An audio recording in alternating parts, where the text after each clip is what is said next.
বিসমিল্লাহির রহমানির রহিম। আসসালামু আলাইকুম। তো আপনারা যাকে সামনে দেখছেন এটা হচ্ছে ইউসুফ কাকা।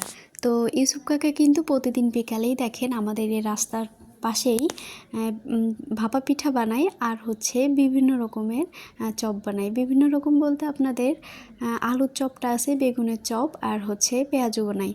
তো আপনারা যদি খেতে চান তাহলে অবশ্যই চলে আসবেন আমাদের মধুখালীর বৈকুণ্ঠপুর ৭ ভাই পাড়া রাসেল ভাইয়ার দোকানের সামনে। ইউসুফ কাকার এই পিঠা বা চপগুলা এত টেস্টি, আমি নেক্সট টাইম কিন্তু আপনাদেরকে এই চপের ভিডিওটা দেবো ইনশাল্লাহ। তো আপনারা বিশ্বাস করবেন কি না জানি না, তবে ইউসুফ কাকার এই পিঠাটা আমার কাছে এত ভালো লেগেছে আপনাদেরকে আমি বলে বোঝাতে পারবো না।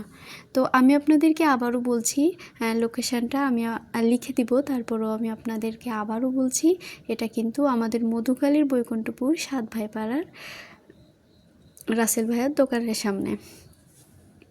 তো ইউসুফ কাকা কিন্তু খুবই সুন্দর পিঠা বানায়। আমি কিন্তু প্রায় প্রতিদিনই খাই। খুবই লোভনীয়, খুবই টেস্টি একটা পিঠা।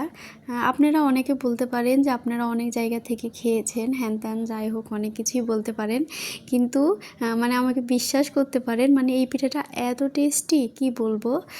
আপনারা যদি বিশ্বাস না হয় প্লিজ প্লিজ প্লিজ একবার হলেও এখানে খাইতে আসবেন। অনেক মজার একটা পিঠা।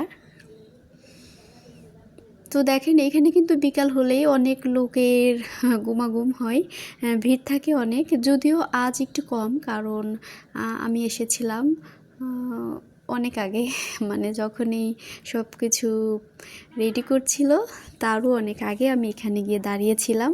তো দেখেন আপনারা দেখতে পাচ্ছেন এখনও কিন্তু এই পিঠাটা বানানো হয় নাই বা শুরু করে নাই, জাস্ট মাত্রই শুরু করছে।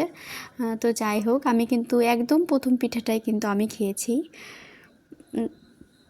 তো কী বলবো আপনাদেরকে, এত টেস্টি একটা পিঠা, আমি যে এখন বলছি আমার জিহ্বা দিয়ে কিন্তু জল আসছে।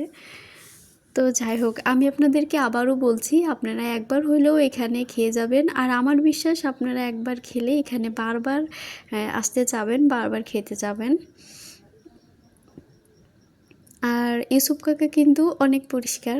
যাই হোক, আমরা কিন্তু অনেক জায়গা থেকে খাই বা রাস্তার পাশে থেকে খাই, নোংরা থাকে, কিন্তু এইটা না, কাকা কিন্তু অনেক পরিষ্কার। প্রথমেই কিন্তু একদম কাজের প্রথমেই 2 হাত ভালো করে ধুয়ে নিয়েছে। আমি কিন্তু প্রথম থেকেই বলছি, আমি প্রথম থেকেই ছিলাম, আমি সব দেখেছি সে কিভাবে বানিয়েছে। তো দেখেন এই যে এতটুকু একটা পিঠা, কিন্তু এটা যে কি টেস্ট রে ভাই, আপনাদেরকে কেমনে বোঝাই। আপনারা প্লিজ একবার হইলেও এখানে আসবেন, আর লোকেশানটা আমি দিয়ে দিব ইনশাল্লাহ।